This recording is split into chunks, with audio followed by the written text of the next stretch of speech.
sorry, didn't see you there. Welcome, mere mortals that dress you around to the premiere episode of Devil's Advocates. I'm Asmodeus, a demon from hell itself.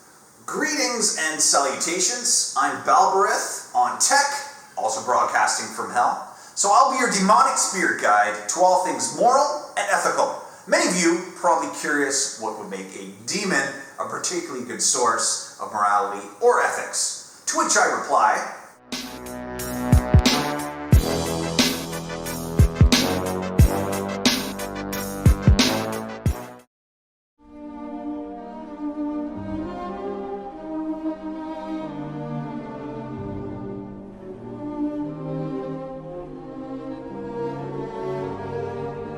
ladies and gentlemen, the Wheel of Contention.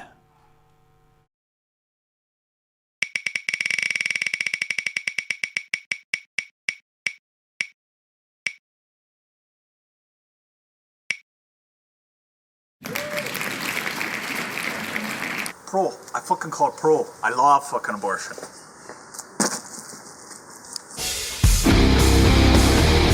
Abortion. An object or undertaking regarded by the speaker as unpleasant or badly made or carried out.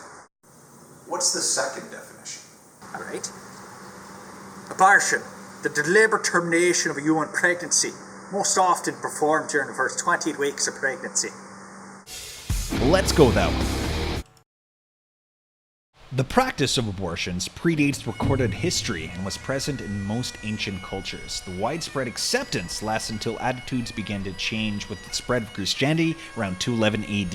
In the 1800s, widespread criminalizations began to occur. In the USA in 1972, abortions were made legal again in the landmark Roe v. Wade case. Actual easy access to abortion varies widely from state to state, with various restrictions increasing the difficulty.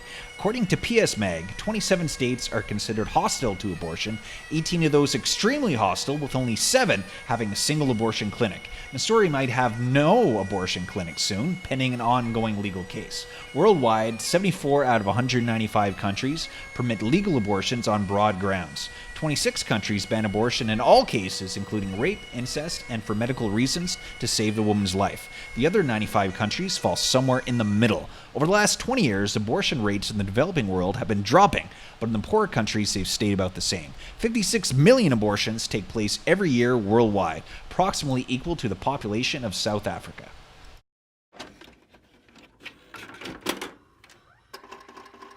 It's a sad day in Alabama, man. I feel like crying for real.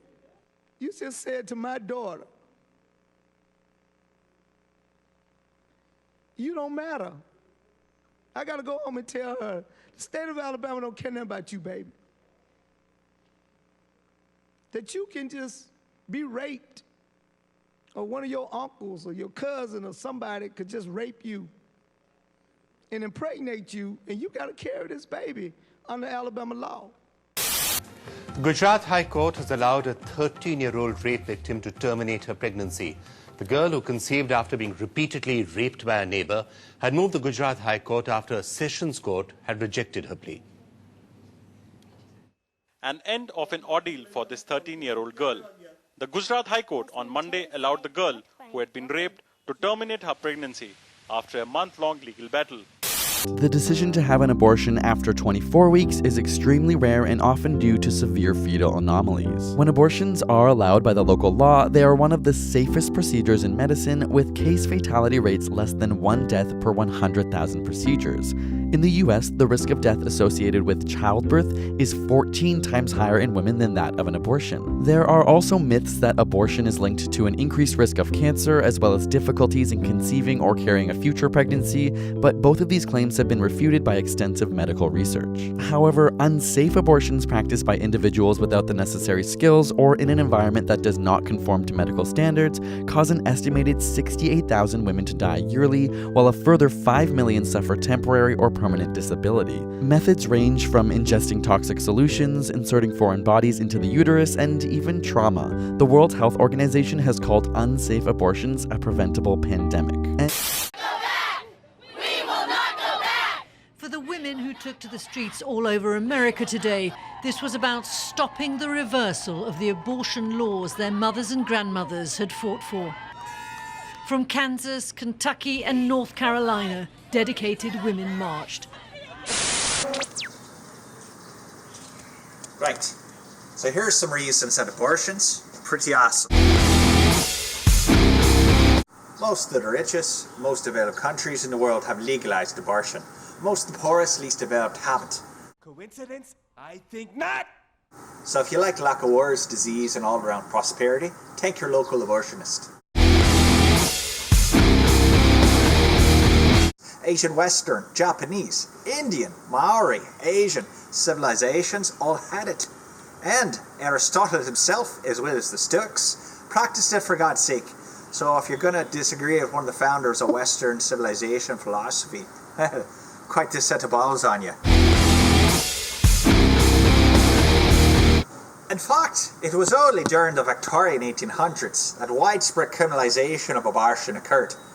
Perhaps not the era to be getting your moral cues from, as this was also the era that's famous for putting masturbators in insane asylums, extreme prejudice, and lots of child labour.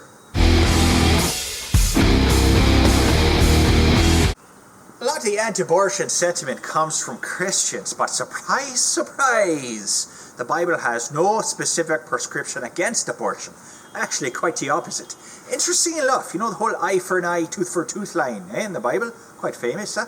So it's from Exodus 21:22, and the whole passage describes a man inadvertently causing a miscarriage during a wild fist fight and having to pay a fine. So no, I didn't make that one up. So it's fair to say that the penalty for involuntarily aborting some random woman's fetus, resulting in a fine, speaks of just how little regard fetuses are held in.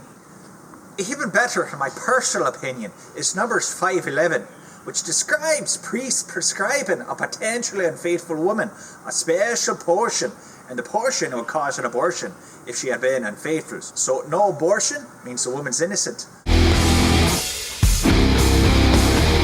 A 2003 study by the World Health Organization found the legality of abortions does not affect the rate that women have them.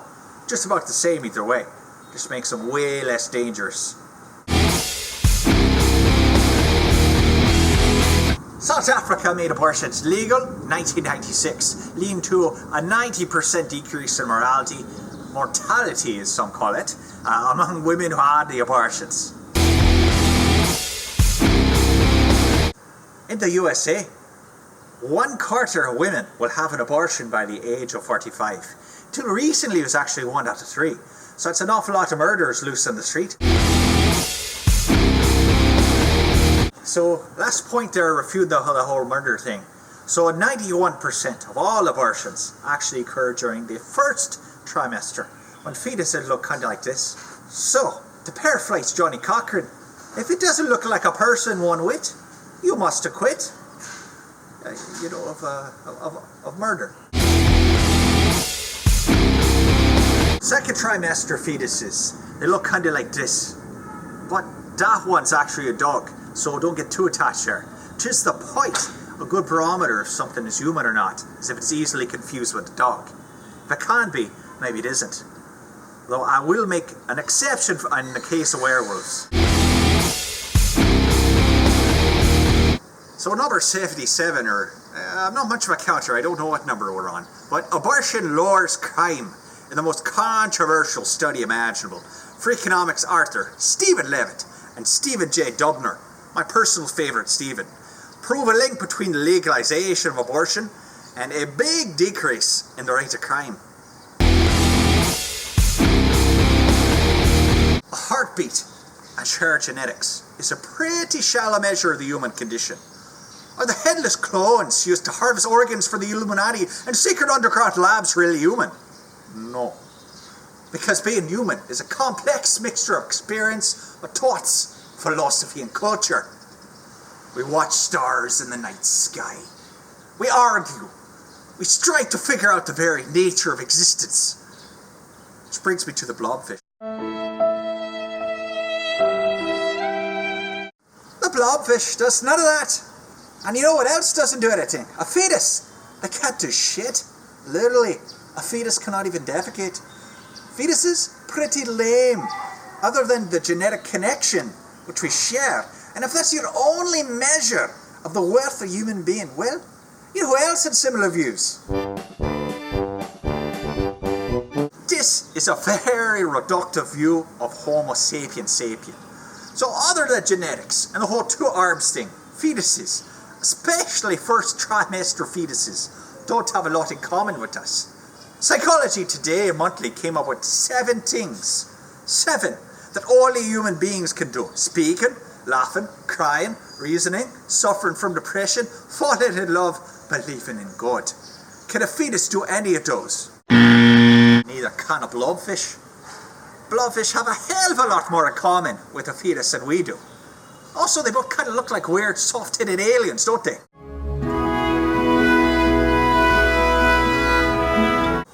Blobfish are cute in a fucked up kind of way. Can't deny it. But if I was to choose between a blobfish and a woman in a difficult situation, perhaps the victim of incest, or God knows what, if he is trapped into pregnancy, I'm going to go with the woman. Sorry, blobfish. And if it comes to a fetus, looking like a big ball of bubbles, or a tiny weird rubber alien, well, what is different than what shall be.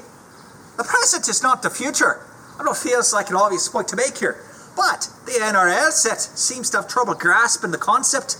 A fetus can indeed potentially become a singing, dancing human being, a real boy a la Pinocchio. But it hasn't happened yet, has it? So let's not count our chickens before they've hatched. It's quite a good metaphor, really. An egg is not a chicken, and a fetus is not a person. This is not that. Being temporal-based beings, time moves forward, so the future hasn't happened yet, has it? So if you throw away some pumpkin seeds, you haven't killed a pumpkin. If you see a pack of cards, you haven't destroyed a house of cards that was going to be built tomorrow. So if you're going on potential people here, potential human lives, those who choose not to have children, or masturbating 13-year-olds, they should be equally condemned. In conclusion, you suck, fetuses. Viva quality of life and a more meaningful definition of what it means to be human.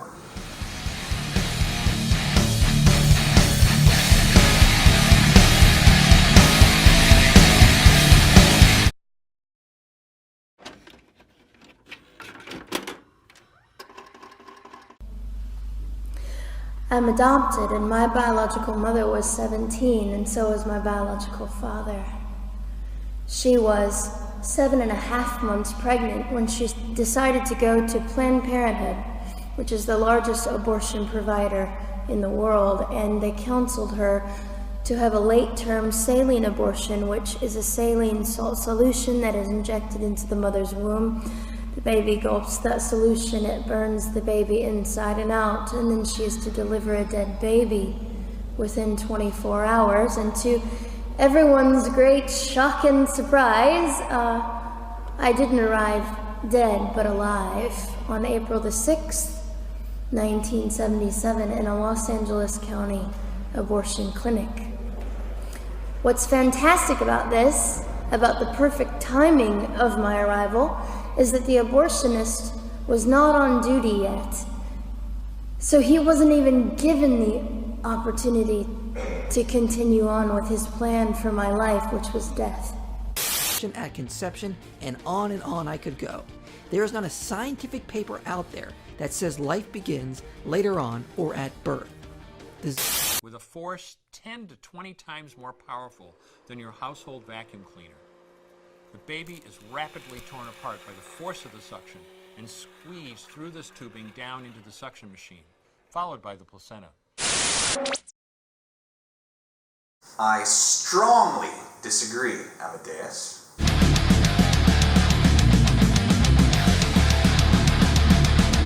Life begins at conception, period.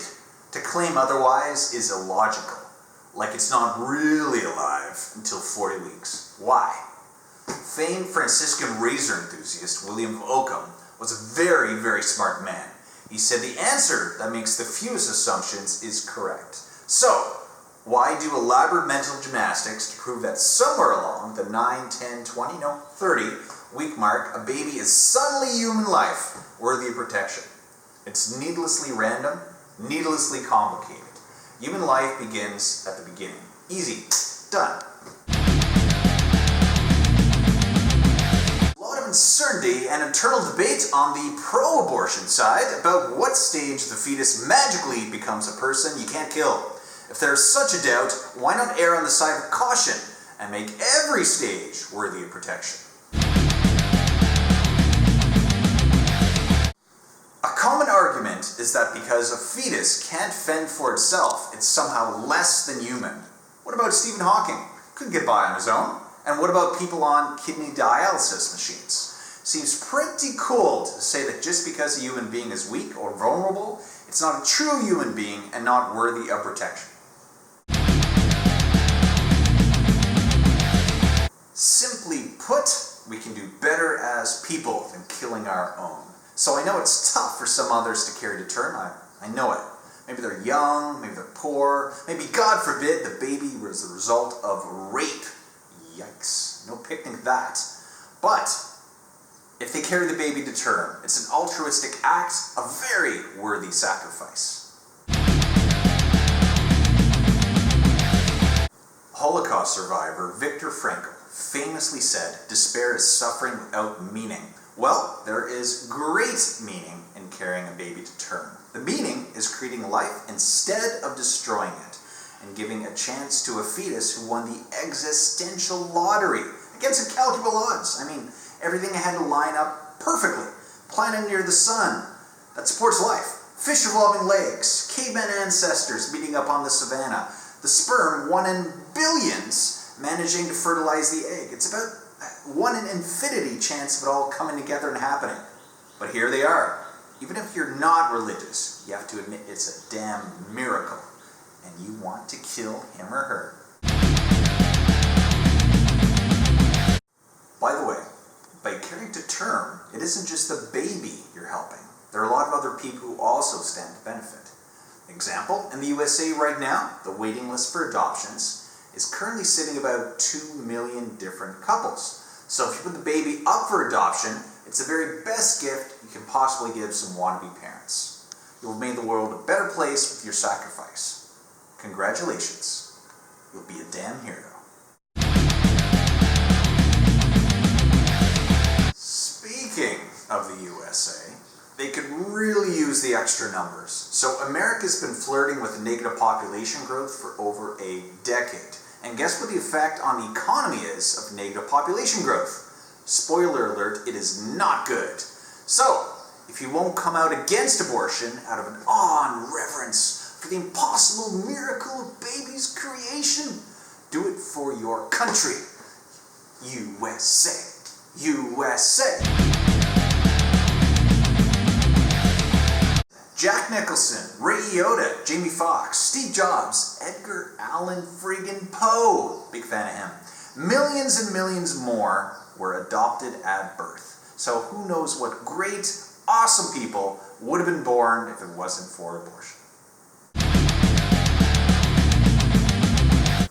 Most of the countries in the world have laws against abortion, as do most world religions. So, you have to give credence to the wisdom of crowds and a higher moral authority.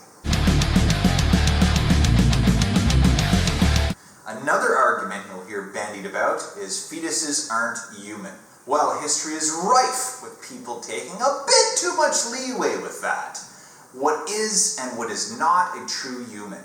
I'm looking at you, slavery, in 1933 Germany. So I think at this point it might be prudent to stop messing with the definition of what it means to be human. You'll also hear, it's a woman's choice. It's a lame slogan, by the way. Because a woman can also choose to throw a cinder block at an old man feeding pigeons in the park. Does not mean it's a good choice. So, probably the strongest point against abortion is it's just the right thing to do, not to have one. We know this because people never brag about getting an abortion, unless you run in weird circles. Getting an abortion is a haunting, horrible thing. People are deeply ashamed. People don't talk about it, and no one has ever gotten a high five because they got an abortion. Conversely, when a baby is born, out come the cigars, baby shower time. People lose their minds about how cute babies are. Parents break down in tears of joy. It's easily the most significant, meaningful thing you can do with your entire life. To fulfill your Darwinian destiny, to bring another person into the world, create life, it's a beautiful, noble deed. To take responsibility and carry that baby to term. I'm not arguing it's easy, because it isn't. But it's the right thing to do.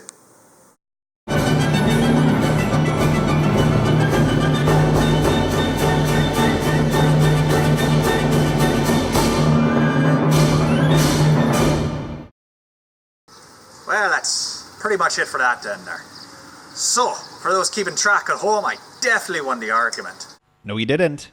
Looking towards the future, if you happen to know any insanely controversial topics that should never under any circumstances be discussed in a public forum, let us know. We'll definitely add it to the wheel in a future episode. So until then, have a very pleasant evening, and remember, stay even.